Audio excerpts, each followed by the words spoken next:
We missed you. Welcome back, ladies and gentlemen, to episode 15. I need to put my foot up to count it out with my hands. Good grief. Of Press Breakers, where UP Power enters the sport, where UP Power enters the spotlight. I'm tripping over words. It's my hell week this week. Get over it. I am your host, Daily Press Sports Editor, the big dog, Mitch Vosburg. Joining me now. He's back this week, folks. We're back at full strength, finally. Producer Noah. Noah, welcome back to the program. How are we doing today, the night after election night? Woo! Let me tell you, I'm happy to talk sports. I am done chatting about politics, let me tell you that. So good to be back here. I feel like we had so much happen since we last talked in the sports world. Yeah, it's been a minute, so kick us off, my guy. What we got first? Let's get right into it. We're going to get into some local talk. First, we got Bark River Harris. Falls to East Jordan 34-14. And Big Dog, you were there covering the event, as I understand. That is correct. Let's give me your thoughts. Give me a rundown. What happened that day? Well, let me tell you what. About 8-hour round trip was definitely worth it, even though Bark River Harris came short. East Jordan's a really good program. I can't stress that enough. I saw them 2 years ago in a playoff game at Frankfurt that went 6-0 in overtime. That's absolutely bonkers, absolutely insane. So I knew this game was going to be good coming in. It was 8-8 late in the second, and then Dane Schmidt, Bark River sophomore quarterback, threw a pick six and threw a second pick that turned into a touchdown. So an 8-8 tie turned into a 22-8 deficit at the half. Bark River Harris' first drive in the third quarter marched down to 1. First and goal, stuffed. Second and goal, stuffed. Third and goal, stuffed. Fourth and goal, stuffed. So tough break for the Broncos on that one, and then East Jordan's third play out from that drive, and start from the 1. They're all state running back, stud running back Logan Shooks. I am around fans, remember that name. Gets stripped. Bark River Harris' D lineman takes it to the 8. They score, then get the onside kick and get down to East Jordan's 38. So all of a sudden, it's 22-14 early in the fourth. Bark River Harris has life in opponent territory, and they fumble. East Jordan takes it, runs it, takes the drive for a touchdown. Schmidt throws a third interception. East Jordan scores. So 26 points off, 4 turnovers is not how you win football games, but man, Bark River Harris battled, and East Jordan, that stadium. They showed me some videos of what was like 3 weeks beforehand. It's tucked in the woods in East Jordan. They showed me a video of what was like 3 weeks before when like the JV had Gillis for freshmen. It was the most beautiful football stadium I've seen in my life with the colors and all the orange and the red that turned. Oh, yeah. So, Boswell Stadium in East Jordan, if you're a big high school football fan, find a time about between week 6 and week 8. Get out that stadium. I kid you not. It is gorgeous beyond belief. The drive sucks, but the views, beautiful. Yeah, so if you're a football fan and a Leaf-looking fan, you know where to go. Go to East Jordan. I will say this quick about Bark River Harris and move on. I said at the beginning of the year, 6-3 in a playoff spot.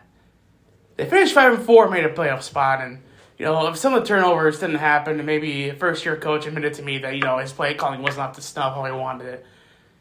And then this team had a little more experience underneath their belt. They're probably pushing for a district title game right now. So, kudos to the Broncos. Successful season, if I do say so myself. All right, and sticking with local talk, we're going to move to Menominee. Menominee listeners, they are back in the playoffs. They obviously wanted to get some revenge from last season. So the Menominee Maroons handedly took care of Houghton Lake, taking a 28-0 lead after only 6 plays, ultimately resulting in a 62-6 win. Big Dog, simple question. Does the Menominee make it back to Ford Field? Well, first things first is Houghton Lake, not Houghton Lake. We'll get you there with the Michigan pronunciation. I know. I'm sorry, guys. I know, it's very, very complex. It's very tricky. A lot of the vowels don't make sense. It's weird. I'm trying my best, guys. I promise. He really is. He's learning. We got, I'm learning UP names too. But, yeah, absolutely. This week against Traverse City St. Francis, that's not going to be a cakewalk like it was against Houghton Lake. Very good team. Last year was a very odd year for them, going 4-5. That was their first losing record in like 10, 12 years. But no, I think Menominee's got all the pieces if they stay healthy and play clean football to get back to Ford Field. Talked with some of the kids both on after Saturday's game, and I went to practice on Tuesday. They're dead set on getting back to Ford Field and win a state title. They still have those memories have fallen short last year at Jackson Lumen Christie. So it's not going to be an easy path, but there is a path, and I very much believe they're going to get back to Ford Field on Thanksgiving weekend. You heard it here first. Now, this next one, I'm going to get all the pronunciations right. Just wait.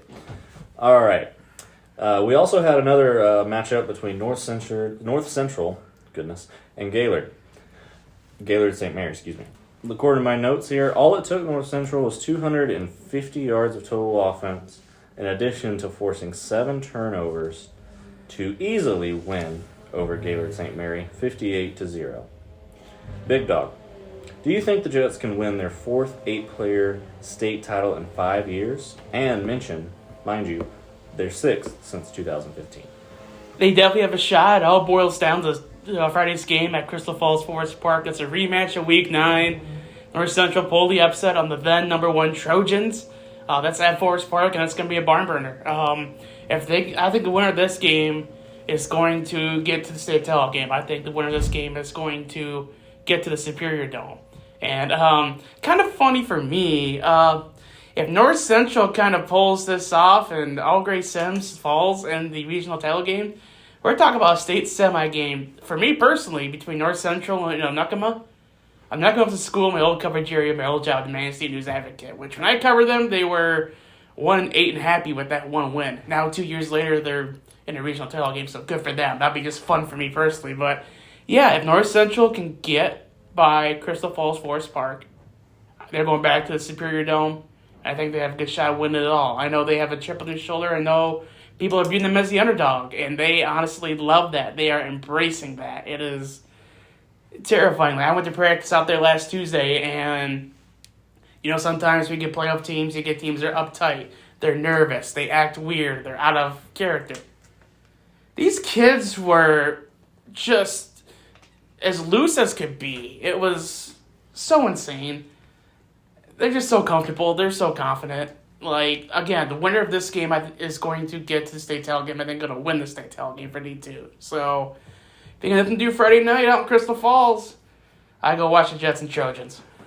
There you go, folks. And that does it for Local Talk. And we're going to get into Big Dog's 5 Big Bets, but we'd be remiss if we did not mention our wonderful sponsor, Pioneer TV. Yeah, Pioneer TV and Appliance. Big shout out to them.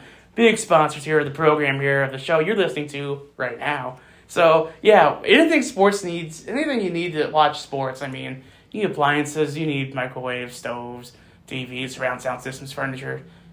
Pioneer TV and Appliance is the only place you should go to get those needs.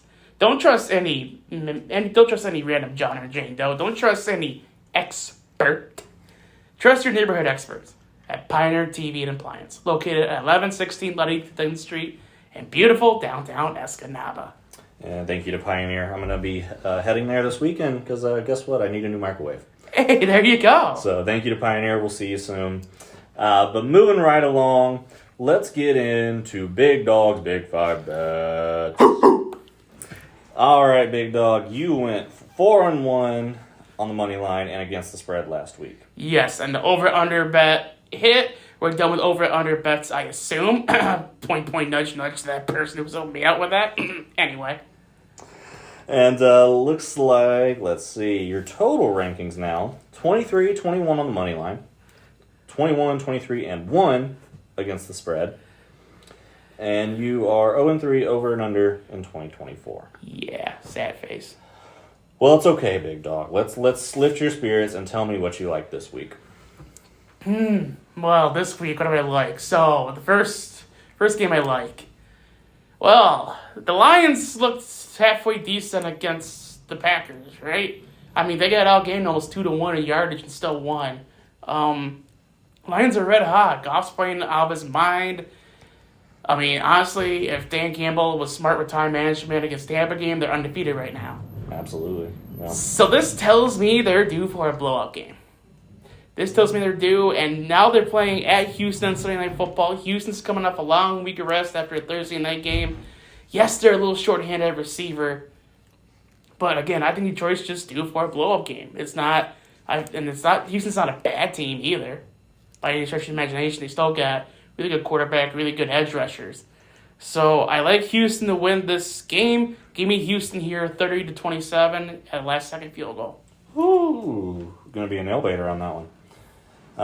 I'll give you my prediction just for what's not. You know, I like to disagree with Mitch as much as I can. So give me the opposite. I'll stick with that. It's gonna come down to a close one, but give me Detroit 34-30. All right, so game 2. I'm trying so hard to come up with a reason why I should take Dallas +7 because it's not Dak Prescott, it's Cooper Rush. Fire the hell off, by the way. CMU alum here. Talking about another CMU alum and Cooper Rush. But I can't come up with a good reason to take Dallas +7 here, so I'm going Philly -7. Philadelphia's offense is starting to click. Just look at Saquon Barkley's backward hurdle. Woo! How does one do that? I can't even hurdle. I can't even hurt.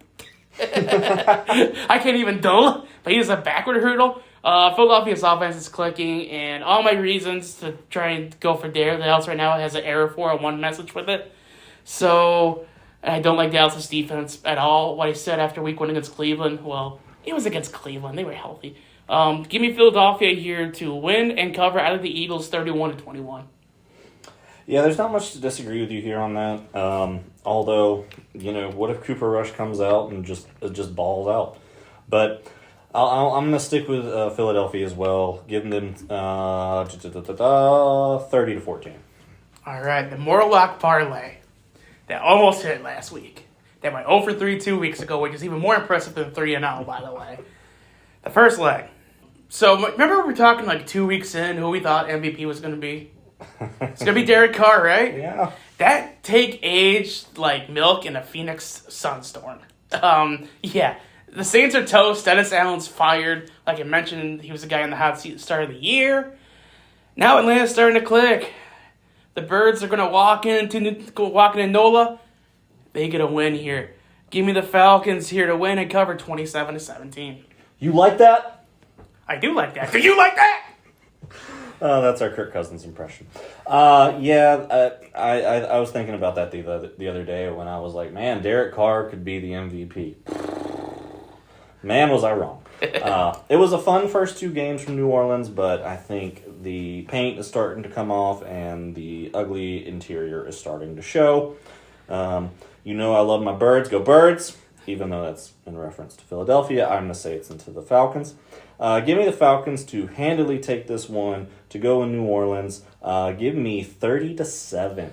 All right, leg 2. Do you remember when the Bengals and Ravens first played when Joe Burrow and Lamar dueled beyond belief, and that Evan McPherson missed the possible game-winning field goal, and then Baltimore came back and won it? Oh yeah. Yeah.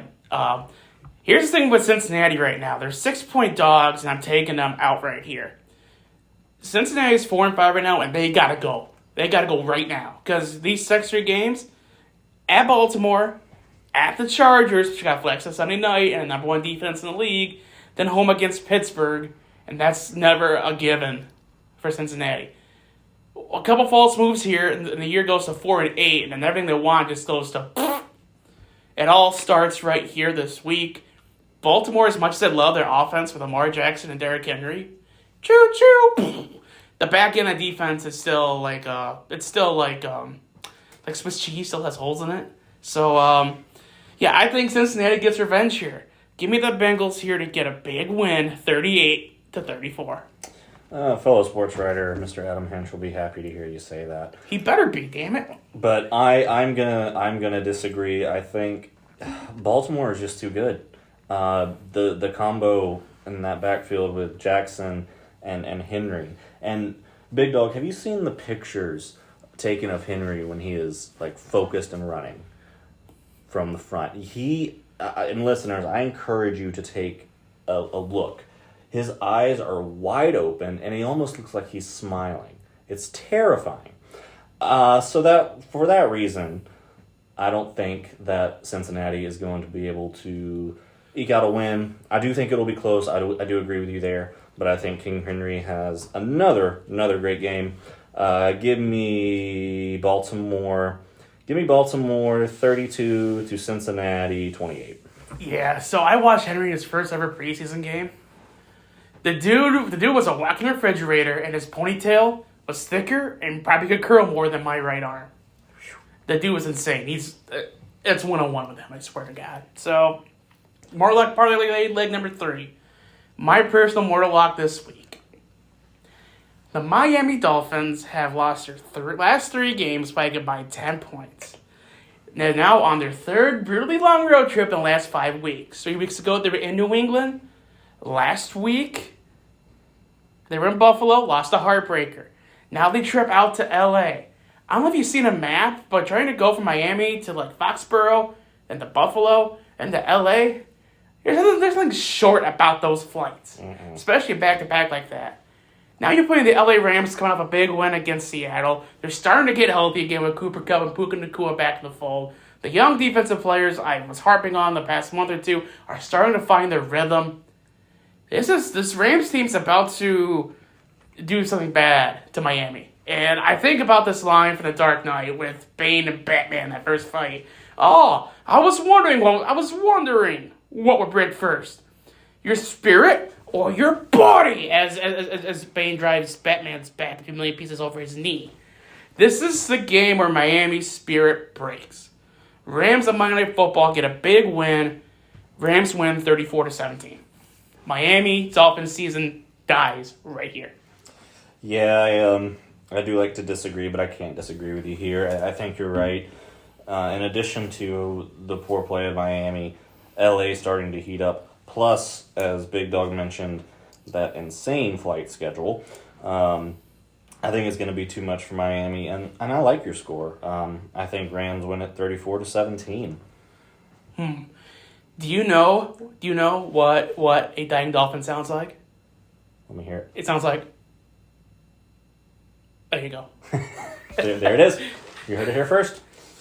All right, Big Dog. Well, we are going to switch gears here. We have my big 3 questions, but I would be remiss, and Big Dog, I would like your permission to briefly speak on the World Series. Go ahead. Guys, I explained, I guess a couple weeks ago, why I became a Yankees fan, and what led me to this, and how excited I was. And I don't want to get too much in the details, but me and Big Dog both said that the Yankees were going to win in 6. Oops. Yeah. Unless you've been living under a rock or you don't really care about baseball, the Dodgers won in 5. Pretty handedly, they won in 5. And I just, there are so many things I could say and so many things you could point at. But I will just say this. The Yankees could have beaten the Dodgers, but they beat themselves. Yep. You can't have a 5-run lead in the 5th inning with your ace on the mound and give up 5 unearned runs. That is not a team that is going to win in the playoffs. That is crap that you can do in the preseason. You cannot do this with your quote-unquote best of the best. Now, you go back and watch that play between Garrett Cole and Anthony Rizzo, and you make your own deductions. But my opinion is they are both too damn rich and have too much experience to be making mistakes like that. Ran over. And also, I gotta say, the fact that you dropped your pen at the beginning of the rant makes it like 10 times cooler. Just gonna throw it out there, Aaron. Just gonna throw it out there. That's how upset I am. Well, that originally one of my questions was going to be about the Yankees, but I don't want to talk about them anymore. So we're gonna stick with all football this week, Big Dog. Sick. First, this is just a simple opinion, and also, you played football in your younger days. I did not, so this is kind of asking for your asking for your opinion through your experience. Anthony Richardson, a couple weeks ago. Well, you saw he got benched for Old Man Flacco. Taps out of the game. Reporters ask him. Basically said, "I was exhausted. I've been running a lot." That's not the exact quote, but you get my drift. What do you think? How would a Colt fan feel? A Colt fan was happy that Joe Flacco has the reins now. They were talking about a guy who said he felt the NFL was easier than college football. His stats really don't agree with that. This is a guy that needed this guy needed the Jordan Love experience and the fact that he needed 3 years to sit behind and learn. He needed that time. A lot of these quarterbacks do. It's a quarterback issue. It's a separate rant for a different day, probably for a column the next month or so. So keep your eyes open for that, folks. But no, him tapping out, that's like, if you're a lineman or like a running back or receiver, just run a deep route or whatever, like, yeah, I get it. I mean, there are times where I'm huffing and puffing after our fullback that was a state champ in a 100 and 200 meter dash broke free brig, and I'm on the sidelines dying, begging for oxygen. But also you're a quarterback. You're the alpha. You're the leader. You're the guy that makes the car go. You don't get those taps on the play, tap outs. You don't. That's the one position that does not get it. Mm-hmm. Linebacker, maybe. D lineman, for sure. Quarterback, no. Anthony Richardson better get comfortable with that bench because he's going to be there for a while. Yeah, I was thinking, and like, what would have made that different for me is if he like had a stomach issue and had like diarrhea and had to go right then. Like, okay, tap out, dude. We get it. But to say you're just tired, come on, man. You're the leader of that team. You're basically signaling to the rest of your team that, all right, we're not going to play today. Any hoozles, let's move on. Any hoozles, wow, diarrhea and any hoozles. What a vocabulary I produced at Noah today. Man. All right, we're going to stick with, well, they're all football. This one involves someone who's very near to Packers fans, Aaron Rodgers and the Jets. Oy. Last year, under, I want to say mainly Zach Wilson, there may have been a backup quarterback that came in. The Jets were 7-10. Currently, the Jets are 3-6. So, do you, Big Dog, do you see them going better than 7-10? 7-10, or worse? And if they go worse or just the same, is the Aaron Rodgers experiment in New York over? Okay, so let's go over their schedule real fast here to get left. So right now they are at, what'd you say? 3-6? 3-6. Okay, so there's one big stretch of schedule I'm looking at with the Jets after we just talked it out real fast here after we had a brief pause in the timeout that you guys don't know about. Wink, wink, nudge, nudge. There's a 3-week stretch, weeks 15, 16, and 17. That's going to be make or break. Week 15 at Jacksonville, playing down in Duval, is anything but a cakewalk. So again, that's probably going to be a 50-50 game if I'm being totally honest. Week 16, home against the LA Rams. I want Stafford. I want McVay. I want that offense. I'm going to want that defense come week 16. The Rams are going to win that one. Then week 16 at Buffalo. Oof. They ain't going to win in Buffalo.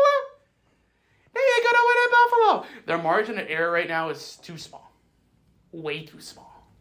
Like, you got like right now in the AFC, you got to win 10 games. And I don't see a path where that happens. So let me ask you this then: if they end up with a record 7-10 or 7-10 or worse, heck, even 8-9, is it time to call it on this Aaron Rodgers experiment in New York? I'm going to personally say no because this is the first full season you've had with him. That's fair. And it's also the first full season where he's coming off a pretty bad Achilles injury. So I think, honestly, he would get one more year after this. They get a chance to reconfigure, try and get the head coaching ready. That's probably going to be Nat Hackett, a head coach. Eye roll, groan. Ugh. But I think this would... the Jets are just too eliminated with Aaron Rodgers. Because the dude's going to be a Hall of Famer. The dude's easily one of the top 10 greatest quarterbacks of all time. Easily top 10. Mm-hmm. After that, it kind of depends on a personal preference, in my opinion. But... yeah, easily a top 10 quarterback of all time, and no one can really argue that one. But, yeah, the Jets going to give him one more year. Yeah, I feel like you're right. I feel like we've seen this with some other teams. Just that it seems like the Jets, when they got Devontae Adams, does that seem like a panic move to you? Just, like, get what we can. Fix this right now. I think it helps Garrett Wilson knowing there's an actual vet that can help him out and kind of help deal with Aaron, if I'm being totally honest with you. Like, yes, Aaron and Devontae get along really well, but also, like, having a veteran to help ease the process of getting Garrett Wilson on Aaron Rodgers' page. Because, again, it's not Aaron going on Garrett's page. It's Garrett getting on Aaron's page. Right. Any way you can help that out, like they brought it with Randall Cobb last year with Alan Lazard. They've tried to bring guys in to help with that. And just Devontae's the one guy. I think that's the biggest help with that. Fair enough. All right, we're going to, in my final question, we're sticking with football, and this is, this is a this is a team that I don't think many people are fans of unless you live in Kansas, the Chiefs. Or Missouri, excuse me. Or both, I guess. Now, the Chiefs are 8-0. Correct. And so we're about halfway through the season. But what's interesting about their 8-0 record is besides Week 5 versus the Saints and Week 7 at San Francisco, every game they've won has been by one possession or less, or one possession. So only 2 games have they really, I wouldn't even say closed the door, but made it significant enough to where it's a definite win. They're not blowing anybody out. No, exactly. Thank you. Yeah, that's what I'm looking for. So with that said, I looked at the rest of their schedule, and let me just give you a brief breakdown. This week versus the Broncos, then at Buffalo, then at Carolina. Then you got 2 home games in your own division versus the Raiders and Chargers. Then you go back to Cleveland, and then you're home again versus the Texans. Then you are at the Steelers, and for your final game of the season, time to be determined, but you are at the Broncos. So looking at this schedule, I was trying to figure out, could the Chiefs make it to 17-0? And looking at the schedule, there are only 3 games in my mind where they could drop a game. That is in 2 weeks at Buffalo, and then home against the Chargers, and then just for you, Mitch, week 16 or 17 at Pittsburgh. Yay. Do you think the Chiefs go 17-0? And if not, what team in this remaining schedule knocks the king off of the crown? I think Buffalo's definitely going to get them. I think a wild one. I think one of these teams that you're not going to see coming is going to beat them. I think Cleveland's got a shot at beating them. I think Pittsburgh's got a shot at beating them. I think they're going to blow up twice. We're going to have 2 games where just like, you get these games, like I mentioned, like Murphy's Law games, where everything can go wrong, will go wrong. I've already asked you about coleslaw, which is just shredded cabbage with a fancy dressing, so I won't use that joke on you today. But still, like, a lot of things can go wrong, a lot of injuries can happen. I think like 14-3, 15-2 is about right, although I wouldn't be surprised if it's 16-1, and heck, if they go 17-0 and lose the Super Bowl to the Lions, good for them. That's what we're hoping for. But no, I thought that was a very interesting schedule because it's not necessary. Okay, number one, it's not an easy schedule, but it's not a hard schedule. But, you got Buffalo, you got Pittsburgh. Those are kind of your big ones. But then again, like I said, or as Big Dog said, they're not blowing out anybody. So I think it's going to be interesting. I think they're going to come back down to earth when they're at Buffalo. But certainly their trade of D-Hop helped. Just very interesting Kansas team this year. Anyways, Big Dog, that is it with my 3 questions. All right, so let me ask you. College football playoff are the first 12 teams. First bracket got laid out. You see what it looked like? I did not. I have not had a chance. Well, let me tell you right now. Alabama right now is in the 11th seed with 2 losses. Here's the beautiful thing about this playoff, folks. Here it is, like 10 years ago with the BCS, your margin for error to get in, maybe like a centimeter deep. That was your margin of error. Then you get to the first college football playoff, the 4 teams. If you're a Power 5 team, if you're one of the juggernauts, unless Alabama, let's talk about Alabama, your margin of error open up a little bit. You can take 1 loss to a good team and be fine. With this playoff now with 16 teams, if you're a Power 5 team that plays a good schedule and you have 2 losses, chances are you still going to have a good shot at getting in. Which is kind of crazy to think that a 2-loss team has a shot of maybe playing for a national championship, right? Crazy, yeah. It's weird, but this is what this kind of playoff format does. Because again, the NFL, the margin of error varies in how your division is. Buffalo's margin of error, pretty wide. Talk about Baltimore and Pittsburgh, that sucker is narrow. Talk about the NFC North, that's pretty narrow. Talk about the Chiefs, it's decent size. Talk about Houston, it's probably pretty big. But again, to be able to think about this playoff, besides 12 teams getting in, it's gonna be beautiful. The margin of error for some of these bigger programs gets bigger. Just gorgeous. And also, people saying BYU got kind of disrespected at the 8th spot. I can't agree with that, but haven't had a chance to watch them play yet. But we're in week 11 of college football season. A lot of good storylines are going in here. All of a sudden, Indiana and Ohio State's like game of the year in the Big Ten, which, if you would have told me at the beginning of the year, if you would have told me that Indiana and Ohio State was going to be a top 10 matchup, I would laugh in your face and ask you who your dealer was and who I can get this stuff to smoke. Like, it's just crazy that all of a sudden it's Indiana. Yeah. And Ohio State. Nuts. It's awesome, though. I love college football. Gotta love sports, man. Gotta love it. Sports ball. Woo! Go team. All right. So this wraps up episode 15 of Press Breakers.